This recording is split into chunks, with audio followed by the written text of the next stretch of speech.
Kaugnay ng paghahanda ng pulisya para sa Semana Santa sa susunod na linggo, makakapanayan po natin sa linya ng telepono ang Direktor ng National Capital Region Police Office o NCRPO Director Carmelo Valmoria. Magandang hapon po, Director Valmoria. Si Lala Rocky po ito.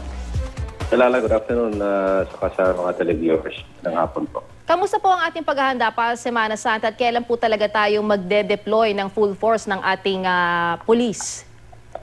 In fact, nag-umpisa na tayo ng pag-deploy, hindi lang dahil dito sa Semana Santa. Meron kasi tayong tinatawag na Ligtas Sumbak 2015. Yung Sumbak, ibig sabihin summer vacation. Dahil sa summer vacation, nakakover na po rin yung iba-ibang major activities. Kasama na rin yung Holy Week, yung bakasyon, yung Flores de Mayo. Kaya nagdadagdag tayo ng deployment, particularly doon sa mga places of convergence, doon sa mga terminal. Kasi every year naman po ito, gaya sa Holy Week, every year naman po gaganap po ito. Sa bus terminals, sa seaports, saka sa airports, at of course doon sa sa mga simbahan. So, at yung mga public transport system po natin. Alam niyo ho, sa Semana Santa talagang marami na ho nagpaplano mag-out of town o mag-out of the country. Pero kamusta po ang ating monitoring sa seguridad? Wala naman ho tayong mga intel na nakukuha na maaaring makompromiso ang seguridad ng taong bayan? Wala naman po tayong security threat or intelligence report with regard dun sa yung mga terrorist acts. Ang inano po natin dito, yung tuloy-tuloy ang anti-criminality programs po natin, lalo na yung tinatawag natin na Oplan Lampat Sibat, to ensure po yung security ng mga mamamayan po. Yung hindi lang tayo nag-deploy ng personnel for police presence, pati na yung mga most wanted persons po natin, hinahanap talaga natin. Ang ano nga dito is police whole of PNP approach, hindi lang yung CRPO, kasama na rin units, national support units sa pagtutugis ng mga most wanted persons, lalo na yung involved sa yung sa organized crime groups, dahil mag-contribute nito sa reduction ng ating crime. So, ang ano po natin dito, hindi lang dahil ang ano natin, Holy Week, hindi tuloy-tuloy po ito.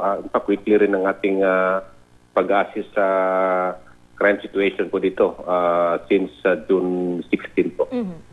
Panghuli na po, ito po ang pagkakataon para kausapin niyo po ang publiko. Ano po ang inyong mensahe ngayong maaaring marami talagang lalabas ng kanilang mga tahanan para mag-Semana Santa sa ibang bansa o sa mga probinsya?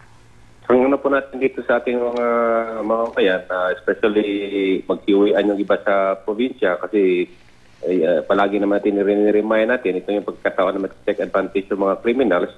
Gumalis po tayo sa ating mga bahay po, dapat i-inform rin natin yung kapitbahay natin na mawawala tayo for ilang araw. At kung meron man tayong kasambahay na naiiwan, sabihan po natin na yung mga dugo-dugo, yung may tatawag na may nangyari sa mga amo nila, tapos kunin yung mga valuables. So, i-ensure po natin na mabigyan po natin ng instruction. Dapat yung numero lang na ng amo ang pwedeng tumawag, hindi lang landline. Tapos yung mga pagsusuot po natin, mga mamahalin na mga pieces of jewelry, dapat umiwas po tayo dito dahil ito rin pagkakataon yung mga snatching. At pag natin, yung mga bata po, tingnan natin na meron silang mga contact numbers, baka mahiwalay sa atin, at least alam nila kung paano makontak sila. Ang ano nga dito, may mga police rin tayo, hotlines, dapat alam rin ninyo para in case na may mga situation po, makapag-inform kayo. Ito yung dito sa NCRPO, pwede po itong text. Pwede pang may time pa ba tayo? Sige po, go ahead, Director. Ano po ito, sa text po ito is 0915 498 181. Tapos yung isa naman is 0499 018181. Dito rin sa ito, pwede itong gamitin na whole Philippines po, dito sa sa National Headquarters ng Camp Crame. Text rin ito, 0915-847-5757. At pwede ring tumawag sa telepono dito sa NCR naman po ito, 837-4773 at 0917-939-8939. At pinapaski naman po natin dito kasi yung mga bus terminals, meron tayong mga contact numbers doon. Hindi lang mga pulis ito, kundi lahat na po, sama-sama yung mga government agencies, saka yung mga NGOs at local government units, pagtulong-tulong po to ensure po yung seguridad, lalo na sa darating na Alright. Holy Week po. Okay. Maraming salamat po sa inyo, si NCRPO Maraming- Director Carmelo Valmoria.